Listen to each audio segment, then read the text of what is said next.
Bismillahirrahmanirrahim. Assalamu alaikum friends. Welcome to my YouTube channel Study with Fazlullah. Today we will start our second lecture of tenses. In our previous lecture we talked about the main point of tenses and we also talked about the subject, object, predicate and complement. Today our lecture is about present and definite tense. In this lecture we will make positive, negative and interrogative sentences of present and definite tense, and we will also talk about the usage of present and definite tense. زمون چینل ته راغلاس د ټول مخکې که زمون چینل مو نه سبسکرایب کړی زمون چینل سبسکرایب کړئ او د بیل آیکن در سره ضرور وخی چې ترڅو زمون نوی او اپډیټډ ویډیوز تاسو ته راشي. څنګه چې په تیر لیکچر کې موږ د ټنسز باره کې خبرو کړه، موږ ویل چې ټنسز په درې کټګوري کې موږ سره دي: پریزنٹ، پاست اینڈ فیوچر. پریزنٹ موږ سره بیا په څلور ټنسونو کې دی، دغه شان پاست او همدغسې فیوچر هم دی. په پریزنٹ کې هم موږ سره دی سمپل، کنټینیوس، پرفیکټ اینڈ پرفیکټ کنټینیوس. دغه شان په پاست کې دی او فیوچر کې موږ سره 12 ټنسونه دي. موږ په ترتیب سره د یو ټنس باندې په ډیټیل سره خبرې کوو. د هغې باندې به موږ جملې جوړو، پازیټیو، نیگیټیو اینڈ انټراګیټیو سنټنسز به موږ جوړو. د هغې یوزز به وایو چې موږ کم ځایونو کې کم ټنس استعمالو. ټنس ډیفینیشن ته چې موږ پریزنٹ انډیپینډنٹ ټنس څه ته وایو. Present indefinite tense expresses what actually happens in the present. Present indefinite tense موږ څه ته وایو. present indefinite tense ته موږ simple present tense هم وایو. دا موږ سره ولنی ټنس دی. simple present tense موږ دې ته وایو چې موږ ته دا ښایي چې په present کې actually اصلا موږ سره په present کې څه شوي دي. بیا تکرار کوم، موږ سره د دې ډیفینیشن مومن په داسې طریقه موږ لیکلی شو. اگر چې ډیفینیشن ته ضرورت نشته، موږ د سنټنس نه باید وپېژنو. د هیلپینګ ورب نه وپېژنو، که هیلپینګ ورب نه وي د هغې فارم اف ورب نه وپېژنو چې دا موږ سره کوم ټنس دی. نو خو د دې تعریف بیا هم داسې دی: present indefinite tense expresses what actually happens in the present. موږ ته دا ښایي دا present indefinite tense چې موږ سره اصل کې په present یا په حال زمانه کې موږ سره څه شوي دي. فارم اف ورب زموږ سره په present indefinite tense کې فرست فارم اف ورب استعمالیږي. څنګه چې تاسو ته معلوم وي چې موږ سره د ورب عموما درې فارمه وي: present فارم، past فارم، past participle. دغه شان یو څلورم هم موږ سره وي ing فارم یا past present participle هم ورته موږ ویلی شو. موږ سره په present indefinite tense یا present simple tense کې موږ سره فرست فارم اف ورب استعمالیږي. چې کوم ځای کې موږ فرست فارم اف ورب ولیدو نو دا موږ ته present indefinite tense یو خاصیت دی چې کوم ځای کې په د present indefinite tense جمله یې هغې کې باید لازمي فرست فارم اف ورب وي. فرست فارم اف ورب نه علاوه په present indefinite tense کې بل فارم اف ورب هېڅ نه استعمالیږي. هیلپینګ ورب یا فعل کومکي هم ورته چې پښتو کې وایي، دا موږ سره په دې کې ډو او ډز دی. ډو او ډز موږ سره صرف په نیګیټیو انټراګیټیو جملو کې استعمالیږي. په پازیټیو یا سمپل سینټنس کې موږ سره دا نه استعمالیږي. په present indefinite tense کې موږ سره دا دوه هیلپینګ ورب دي. زه بیا تکرار کوم، موږ سره دوه هیلپینګ ورب شته، ډو او ډز. خو دا موږ په سمپل سینټنس کې استعمالوو، په نه استعمالوو. په نیګیټیو انټراګیټیو سینټنسز کې دا موږ استعمالوو. ډو موږ کوم ځای کې استعمالوو، ډز موږ کوم ځای کې استعمالوو. ډو موږ د I, we, you, they د پلورل ناونز دپاره موږ چې دی ډو استعمالوو. ډز موږ د he, she, it یا سنګولر ناون دپاره استعمالوو. یو خبر د نوٹ کولو ته چې باید نوٹ شي: the main verbs always takes s or es that are is with third person singular he, she, it. موږ سره به he, she, it دا third person pronoun دی. third person کې بیا singular دی. موږ سره د پروناون درې قسم پروناون دي: فرست پرسن پروناون، سیکنډ پرسن پروناون، تھرډ پرسن پروناون. سنګولر کې موږ سره په فرست پرسن کې آی دی، سیکنډ پرسن کې یو دی او په تھرډ پرسن کې هی، شي، اټ موږ سره سنګولر دي او هغه پروناونز دي موږ سره تھرډ پرسن موږ سره هی، شي، اټ دی. په ساده الفاظو کې چې کله په یو سنټنس کې هی، شي، اټ یا سنګولر نیم راغی د یو کس یوازې یا هی، شي، اټ راشي، موږ به اس ای اس یا آی ای اس د هغې مین ورب سره لګو. مین ورب څه ته وایي؟ موږ د یو سنټنس ته مخکې ځو، هغې کې وایو he goes to school موږ سره یو جمله ده he goes to school یو سبجیکټ دی هغه ځي سکول ته مین کار هغه څه کوي goes هغه ځي یو ځای ته سکول ته ځي نو دا go موږ سره څه دي دا مین ورب دی نو go سره موږ SES RIES موږ ویل چې لا go به موږ ES لګولې د دې مقصد همدا و د دې په کنسپټ باندې به انشاءالله تاسو په دې باندې مستاسو کنسپټ کلیر شي اول موږ راځو د پریزنټ انډیپینډنت ټینس سمپل سنټنسز یا پوزټیو سنټنسز ته دا د سټرکچر به موږ وایو چې تاسو د یو سنټنس یا د یو ټینس سټرکچرز دا کوي تاسو په بیا پیژندلی شئ چې دا کم یو سنټنس موږ سره کم یو ټینس کې دا مطلب که تاسو ته سټرکچر یادي تاسو کولی شئ د هر یو ټینس جمله جوړه کړئ ډېره په اسانۍ سره موږ سره سټرکچر دی ډېر ساده سټرکچر دی سبجیکټ فرست فارم اف ورب آبجیکټ اخره کې کامه چې یو جمله د موږ سره اول سبجیکټ راځي دا عموما اکثر په جملو کې راځي فاعل چې کوم موږ سره دی هغه اول راځي بیا فرست فارم اف ورب راځي څنګه چې موږ ویلي فرست فارم اف ورب چې موږ سره استعمال شي خو دلته موږ ویلي فرست فارم اف ورب سره SES او IES ولګیږي فاعل د ورب په اولنې فارم او اخره کې ورسره آبجیکټ یا مفعول دا استعمال شي اخره کې ورسره کامل کېږي دا موږ سره د یو سمپل سنټنس د پریزنټ انډیپینډنت ټینس د یو سمپل سنټنس یا د پوزټیو سنټنس سټرکچر دی دا موږ سره که چیرې د یو جمله کې کمپلیمنټ پریپوزیشن سره راشي هغه موږ سره آبجیکټ او د کامې په منځ کې لګېږي د دې اګزامپلز به موږ تاسو ته ووایو اولنی اګزامپلز موږ سره دی he goes to school یو سبجیکټ دی موږ سره he په نوم باندې مین ورب څه دی go دی to school موږ سره آبجیکټ دی موږ سره دلته go دی خو موږ ورسره ES لګولی دی ځکه چې موږ سره he she it موږ څنګه ویلې he she it سره موږ SES او IES لګو دا موږ تاسو ته د دې په اخره کې وویل چې S موږ کوم سره لګو ES موږ کوم سره لګو IES موږ کوم سره لګو اوس صرف تاسو ته صرف د دې اگزامپل تاسو ته ښکاره شي چې پوزټیو او نیګیټیو انټراکټیو څنګه دي صرف دا تاسو ته اوس معلوم شي ډیم سنټنس موږ سره she helps her یو سبجیکټ دی هغې ته یو بل کس هیلپ وکړو نو شي موږ سره یو سبجیکټ څنګه چې موږ ویلي he she او it سره موږ به څه لګو SES یا IES به لګو مین ورب موږ سره هیلپ دی she helps her دا موږ سره سبجیکټ شو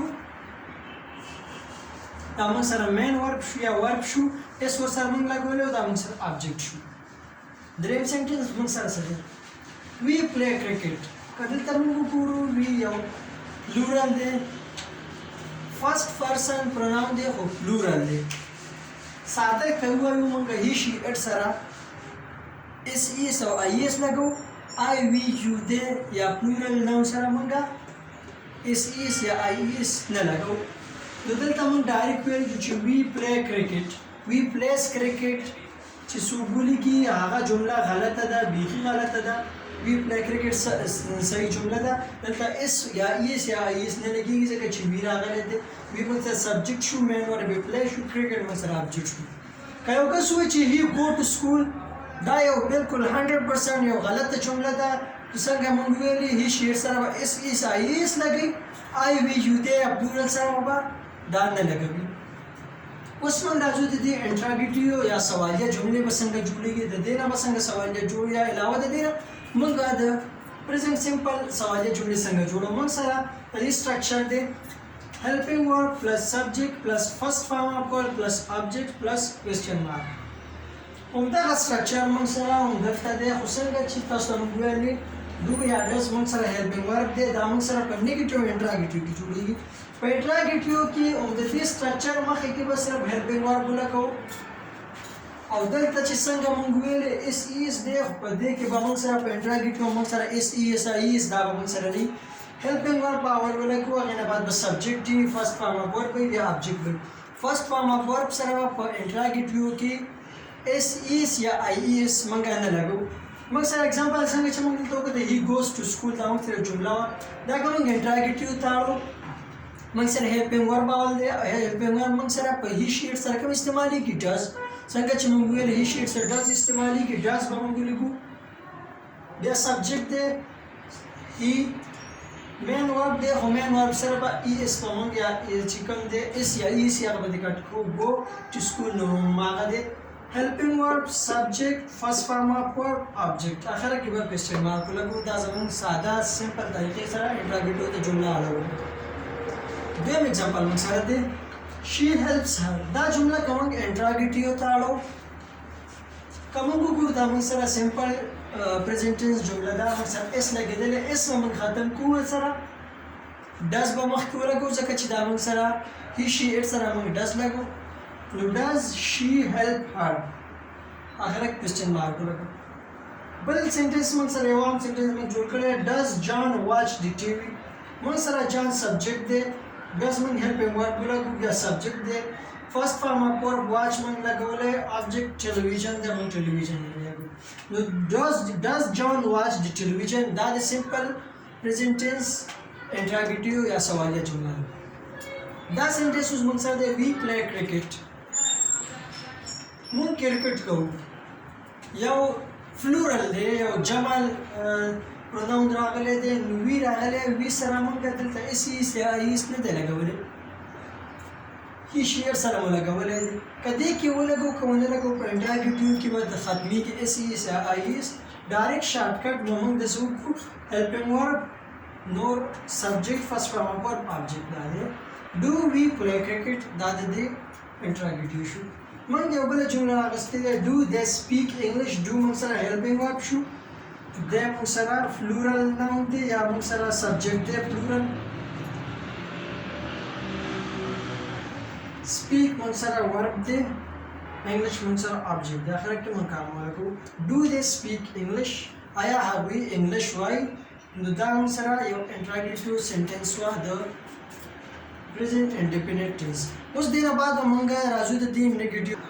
د انټراګیټیو نه بعد موږ راځو د present indefinite tense نیگیټیو سنټنسز ته تاسو په ذهن کې به دا خیال راغلی چې دا ولې موږ ته دا تعریف ونکړو چې present indefinite tense موږ کومې زمانې ته وایو چې کوم کار د کوم لکه څنګه چې موږ وایو present continuous هغه زمانه ده چې کوم د یو ویلو په وخت کې چې موږ یو کار کوو present continuous دی دغه شان د present indefinite موږ ته ولې ونه ویلې هغه کوم تاسو ته داسې تعریف کو تاسو ته ډېر مشکلات جوړېږي نو موږ تاسو ته د دې په یوزیج کې خبره کوو چې present indefinite یا simple present tense موږ کوم حالاتو کې استعمالولی شو څنګه چې لکه موږ چې وګورو nature of something habits of something natural law دغه شان نور دي نو دې لپاره موږ هغه په دغه په یوزز کې وایو اوس راځو د نیگیټیو سنټنسز ته د نیگیټیو موږ څنګه جوړو نیگیټیو لپاره د موږ سره سټرکچر دی سبجیکټ پلس هیلپینګ ورب پلس نام پلس فرست فارم ورب پلس آبجیکټ پلس کاما موږ سره هماغه شان دی څنګه چې موږ په انټراګیټیو کې ویلو صرف دلته دومره فرق دی هلته چې د هیلپینګ ورب مخکې راځي د هیلپینګ ورب وروسته راځي examples موږ سره د موږ دلته ویلو په پازیټیو سمپل سنټنس کې موږ ویلو he goes to school په انټراګیټیو کې موږ ویلي he does he go to school اوس دا دی په نیگیټیو کې وایو he does not go to school هماغه دی he موږ سره سبجیکټ he does not go to school هغه سکول ته نه ځي he سبجیکټ شو موږ سره does helping verb دی موږ ویل چې he she it سره به موږ does استعمالو not go سره په سلو کو helping verb پسې بیا first form of verb په simple یا positive sentence کې موږ es s یا ies سره لګو خو په انټراګیټیو کې او په نیگیټیو کې موږ سره هغه لګو first form of verb شو بیا object دی اخر کاما بل موږ سره سنټنسو she helps her انټراګیټیو موږ ویلي does she help her د نیگیټیو موږ سره د موږ سره دا ویل she does not help her هغه د بل یو جنې ده هغه د بلې کومک یا مدد ونه کو she does not help her she راغلی نو does موږ استعمال کړی دی we do not play cricket موږ کرکټ نه کوو وی موږ سره پلورل دی نو موږ ډو ناٹ استعمال کړی دی ډز ناٹ نه استعمال کړی موږ ډو ناٹ استعمال کړی وی ډو ناٹ پلی کرکټ څلورم سنټنس موږ سره دی موږ تیر کې ویلو موږ ویلو چې they speak English بیا په انټراګیټیو کې ویلو چې do they speak English نو په نیگیټیو کې موږ هم دا ویلو نو they do not speak English موږ سره پلورل دی دا نو موږ ډو ناټ استعمال کړی دی ډو ناټ سپیک انګلیش هغوی انګلیش نه وایي Ali does not eat mango. Ali موږ سره سنګولر دی هی شي ایټ او سنګولر سره موږ ویلو دا خبر زبار ورکوم ستاسو په ذهن کې کینی Ali does not eat mango. Ali موږ سره سنګولر دی یو مفرد یا یو واحد کس دی نو دی وجه موږ دلته هم does not استعمال کړی Ali does not eat mango. Ali ام نه خوري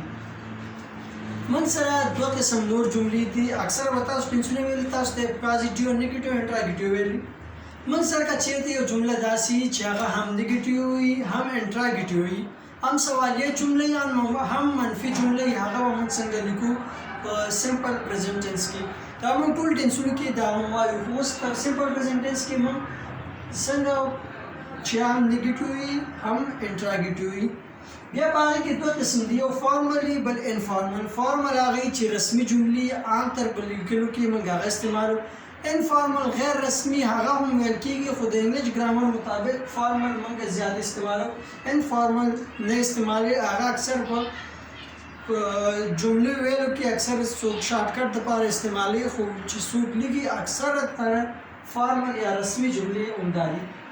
فارمل نیگیټیو and interrogative sentence لپاره هغه سټرکچر موږ سره داسې دی helping word plus subject plus not plus first form of word plus object plus question mark دا موږ تاسو ته په دې اگزامپل کې وښایو تاسو په اسانه پوه شئ موږ سره اگزامپل دی موږ څنګه ته ویلي he does not go to school موږ وایو چې موږ سره چې هم انټراګیټیو وي او هم موږ سره نیگیټیو وي انټراګیټیو د پاره څه ضرورت دی هیلپینګ ورب په حواله کې سر کې راولي د نیگیټیو د پاره څه ضروري دی چې ناٹ وکړي نو does he not go to school موږ سره پازیټیو جمله وا he goes to school نو موږ به هغه چې دی په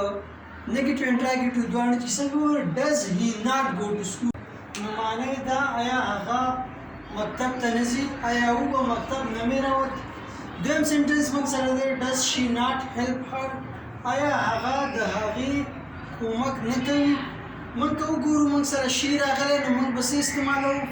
هیلپینګ ورب ډز خو موږ سره د انفارمل دپاره به اول هیلپینګ ورب ډز استعمال کړو بیا به سبجیکټ استعمال کړو سبجیکټ موږ سره شي دی بیا به ناټ استعمال کړو ناټ به موږ ولګو هغې نه بعد به ورب فرست فارم اف ورب او بیا ابجیکټ ولګو ډز شي ناټ هیلپ هر بله جمله موږ سره وی پلی کرکټ نو دا چې موږ فارمل نیگیټیو انټراګیټیو تاړو نو موږ سره وی چې دی پلورل دی وی لپاره موږ هیلپینګ ورب ډو استعمال او به هیلپینګ ورب ولګو ډو هغې نه بعد موږ سره سبجیکټ دی سبجیکټ وی دی موږ سره موږ وی ولګو پلی موږ سره ورب شو هغې نه بعد ابجیکټ راځي کرکټ نو ډو وی پلی کرکټ آیا موږ کرکټ کوو څلورمه جمله موږ سره ډو دی ناټ سپیک انګلیش آیا دوی انګلیش نه وایي موږ سره دی یو پلورل دی نو هغې دپاره موږ هیلپینګ ورب ډو استعمال کړو ناټ به بیا استعمال کړو څنګه چې موږ سټرکچر کې وویلې چې اول هیلپینګ ورب بیا سبجیکټ بیا ناټ بیا ورب بیا ابجیکټ نو اول موږ به ډو استعمال کړو هیلپینګ ورب بیا سبجیکټ بیا ناټ بیا ورب بیا ابجیکټ نو ډو دی ناټ سپیک انګلیش دا موږ سره د فارمل نیگیټیو انټراګیټیو سینټنسز یو څو جملې وي اوس راځو انفارمل نیگیټیو انټراګیټیو چې انفارمل یا غیر رسمي جملې چې کوم وي عموما چې نه استعمالېږي هغه جملې موږ په سمپل پریزنټ ټینس کې موږ سره څنګه ولیکو سټرکچر موږ سره دی ډونټ یا ډزنټ بیا سبجیکټ بیا فرست فارم اف ورب بیا ابجیکټ بیا کوېسچن مارک یا ساین اپ انټرګیشن موږ سره جمله ده موږ چې څنګه اوله جمله موږ سره پازیټیو کې وکړي چې هی ګوز ټو سکول هی موږ سره سبجیکټ ټو ګو فرست فارم اف ورب خو موږ ویلې چې په پازیټیو سینټنس کې موږ سره اس ای اس یا آی اس لګول کېږي بیا سکول موږ سره ابجیکټ شو بیا چې موږ انټراګیټیو چینج کولی موږ څنګه وکړو هیلپینګ ورب موږ ولګو ډز هی ګو ټو سکول ګو نم ای اس لرې کو ګو ټو سکول شو بیا په نیگیټیو کې موږ څنګه وکړو ډز هی ناټ ګو ټو سکول په هغه کې په نیگیټیو کې موږ هی ډز ناټ ګو ټو سکول یا په فارمل کې موږ څنګه وکړو فارمل نیگیټیو انټراګیټیو ډز هی ناټ ګو ټو سکول اوس په انفارمل کې به څنګه کوو هی د موږ سره هی دپاره موږ ډز استعمالو نو بل موږ ډایرکټ ولیکو ډزنټ هی ګو ټو سکول موږ سره هی سبجیکټ شو فرست فارم اف ورب ګو شو ابجیکټ سکول شو ډزنټ هی ګو ټو سکول بل موږ سره جمله وه she helps her. د دې چې انفارمل کې راغو موږ وسنه کو doesn't she help her. we play cricket. we موږ سره plural د سبا لګو don't we play cricket. په موږ سره جملو they speak English د موږ سره plural د موږ بسنګ کو په انفارمل نیگیټیو انټراګیټیو don't they speak English. موږ سره یو دا شان یو بل جمله he teaches English یا he teaches us نو دا موږ څنګه لګو doesn't he teach us. دا شان موږ په مختلفو هر یو ټیسټ کې موږ د غسلور طریقې نیگیټیو لرو انټراګیټیو لرو پازیټیو لرو فارمل او انفارمل موږ لرو. موږ به هر یو ټیسټ کې دا وایو دا سنټنس هر یو فارمل انفارمل کې نیگیټیو انټراګیټیو پازیټیو موږ تاسو ته په تفصیل سره یو ټیسټ وایو. تاسو په هر یو ټیسټ باندې په هر یو باندې پریکټیس وکړئ لس کوشش وکړئ چې لس یا څومره زیاتې جملې جوړ کړئ په هر یو باندې پریکټیس وکړئ چې څومره زیات پریکټیس په دې باندې وکړئ په خپله جملې جوړ سټرکچر ته وګورئ هغې نه بعد جمله په خپله جوړه کړئ تاسو به په جملې جوړولو کې ډېره اسانتیا وي. اوس راځو څنګه چې موږ ویلې کوم سره موږ ایس لګو کوم سره ایس لګو کوم سره ایس لګو راځو اوس هغې ته